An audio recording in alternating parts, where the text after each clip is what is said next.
O bom da psiquiatria é que você vai vivendo e aprendendo. Ontem eu estava fazendo uma live falando com uma jovem senhora, bonita, acho que entre 36 e 40 anos de idade, e estava reclamando e ela alegava que o seu marido era narcisista. Agora virou moda, né? Ou o filho é autista, o marido e a mãe são narcisistas. Basicamente é o que a gente ouve das mulheres. Mas o que ela estava descrevendo, na verdade, não era exatamente, pelo menos em princípio, um marido narcisista, mas sim uma pessoa possessiva, muito ciúme, muito medo de perder ela, muito inseguro, não é?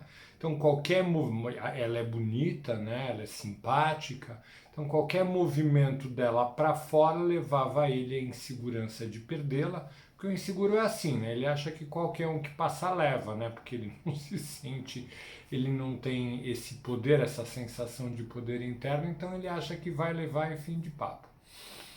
E aí ela começou a contar mais, e aí começou a ficar mais com cara de narcisismo mesmo, né? Porque ele bota ela para baixo, ele diminui ela, mas tudo relacionado ao fato, ao medo de perdê-la. Tudo relacionado ao sentimento de posse que ele tem sobre ela.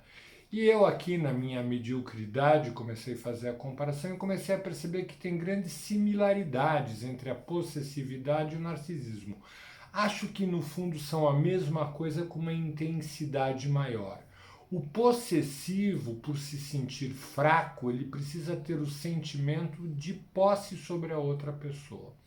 O narcisista, por precisar enxergar o outro como espelho da sua imagem, precisa do outro totalmente, da outra, do outro, totalmente mobilizado por si e pela sua vontade.